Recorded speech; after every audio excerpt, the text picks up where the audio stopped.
loolu est-ce que wanewul ni que jamono ji ñu ngi dund benn dictature madame la ministre tey yow yaa ko wax léegi yéen bi ngeen fi nekkee inondation amoon na mais am na ay jéego yi ngeen tegoon Macky Sall bi mu fi nekkee inondation amoon na ñoom ñu nekk fi inondation baa ngi sonal waa Touba demal Thiès inondation baa ngi leen di sonal demal dans le Fouta dans le Dandemayo mais ñu gis ni que au moment bi nga xamante ni y a ces catastrophes fii nga xamante ni mooy suñu réew di Sénégal le premier ministre mi ngi def ay meeting fa li nga xamante ni mooy ca diaspora ba avec l'argent du contribuable tey lan mooy expliquer li nga xamante ni mooy seen échec jëmale ko ci wàllu inondation bi d'autant plus que yaa ngi koy wax léegi muy scandalu Azer bi le directeur l'avait annoncé limogé nañ ko muy Cheikh Dieng jusqu'à présent ubbiwuñu ci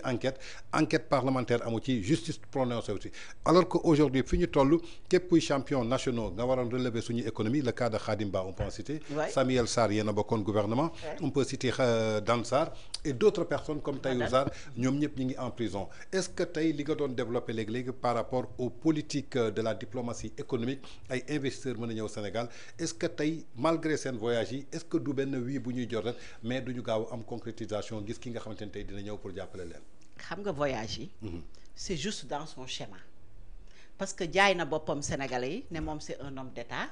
il est obligé mu déplacer wu pour rencontrer ay jéem arabe pour def ay photo def ay TikTok pour wane ni moom. il est dans son manteau d'homme d'État. alors qu'il est loin de ce manteau-là il ne l'a jamais porté et il ne portera jamais ce manteau. yaa ngi dégg léegi nag quand tu dis que da nga bëgg souveraineté économique. mais nga commencer par emprisonner tes milliardaires. nit ñi nga xam ni ñooy nos champions nationaux comme ni nga ko waxee. donc yow en réalité da ngay wax souveraineté mais bëgguloo souveraineté parce que quand les gens de l'extérieur bu ñu déggee ni Sénégal kat ñi ngi def reddition des comptes. bien vrai que reddition des comptes dafa war a am mais pas règlement de compte. dégg nga moom ni mu koy doxalee moom il fait des règlements de compte parce que amul benn ministre wala kenn ku ñu emprisonné ci audit. ñi ñu emprisonné yëpp dafa créer ay dossiers wala fonds Covid bi wala yu demee noonu mais audit de gestion emprisonné wu ci kenn. yaa ngi dégg kon moom tey investisseur bi nekk bitim réew. wala mu nekk fii Sénégal bu toogee ni ñi ngi jàpp milliardaires yi il est allergique on dirait qu'aux milliardaires alors que ce sont les milliardaires qui font marcher l'économie qui doivent investir pour relancer la machine économique. mais moom kuy milliardaire rek et appartenant à l'ancien système. kii na la jéem na la takkal utal na la dossier yóbbu la mandat dépôt teg la fa. maintenant fan ngay relancer l'économie nationale parce que un investisseur à l'étranger qui dit ñi ngi def reddition de compte ñi ngi jàpp nit ñi di tëj mais cette personne là elle viendra jamais investir. parce que amul sécurité amul assurance. te ragal na donc climat bi nga xam ni moom la créé ci dëkk bi mooy climat de suspicion climat de dénigrement day yónni ay nit. ñuy filmer ay këru jàmbur kii sàcc la kii milliardaire la et cetera mais climat boobu munoo libérer benn énergie c'est pas un climat de confiance te pour nga am souveraineté il faut financer l'économie nationale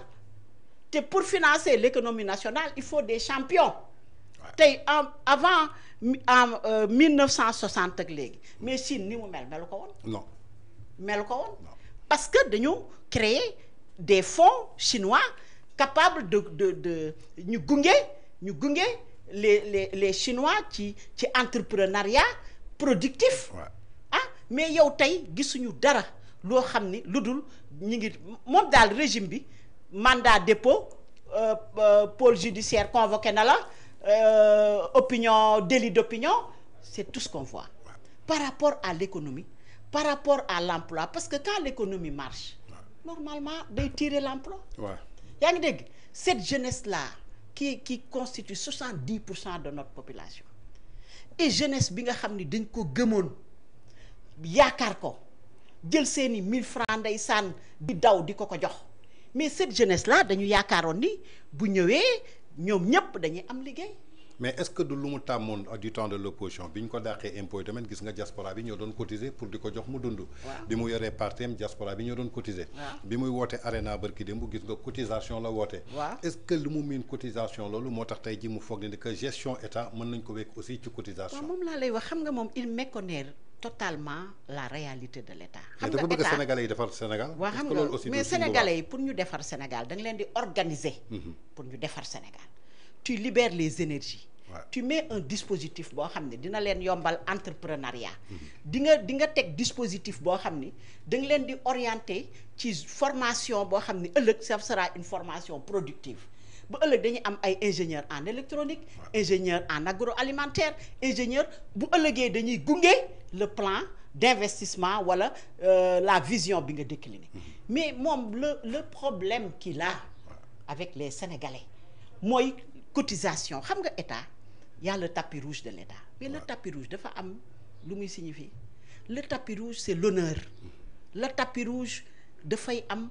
da ngay wane ni la grandeur de l'état toujours la sacralité de l'état da nga war a wane ni état Sénégal état bu mag la état bu am doole la état boo xamante ne du ñu yalwaan mais moom fi mu yóbbu état bi xam nga boo demee ba naan say population ñëw leen ngeen cotiser mais ça c'est dégradé notre pays est à un niveau de dégradation boo xam ni mais ça fait pleurer ah léegi dafa jël Sénégal mu weer ko ci àddina bi bu ñu demee ba ay Mali di ñu lebal xaalis di def ay emprunt au niveau de l'UEMOA ah ñëpp xam ni Sénégal dafa am difficulté économique dafa am difficulté financière c'est parce que te difficulté boobu c'est pas le régime de Macky Sall je le répète difficulté boobu ay erreurs yi mu def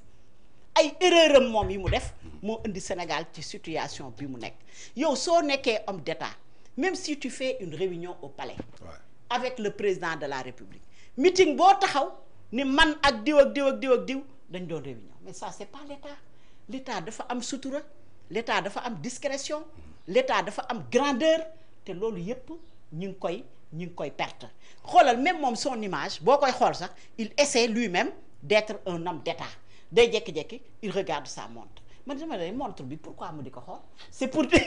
chaque jour il regarde sa montre mais mais est-ce que gisul montre am dafa rafet wala muy xool heure bi fu mu toll non son problème c'est que c'est Ibra italien day incarner il montre à l'opinion moi j'ai pas le temps alors que je vais vous dire il a un aide de camp lui il a un aide de camp l'aide de camp a son agenda de heure bu nekk lii nga war a def lii nga war a t'as pas besoin de regarder tout le temps ta montre et de soigner ta tenue pour vraiment gën a dóor Sénégalais yi gën leen a dugal ci canevas bi nga bëgg alors c'est regrettable on est en face d'un régime bu wane incompétence am wane ni la ngeen ma doon xaar ak la ma leen waxoon malheureusement mënuma ci dara léegi nag ils sont en train di seet nu ñuy maintenir la population sénégalaise en position d'attente parce que le plan de redressement boo ko xoolee c'est pour 5 ans kon dañuy toog 5 ans yi pour redresser nee na y a une phase d'impulsion une phase d'accélération une phase de je sais pas quoi donc loolu yëpp ci 5 ans yi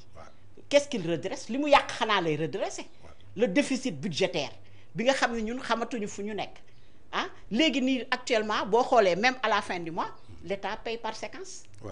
l'État paye les salaires par séquence parce que le problème de l'État mooy amatuñu trésorerie on a une crise de trésorerie d'accord Madame la ministre en tant qu'ancienne ministre chargée des institutions nga xam tey lan mooy respect de nos institutions lan mooy crédibilité suñu institution malgré li nga wax ni que à travers ces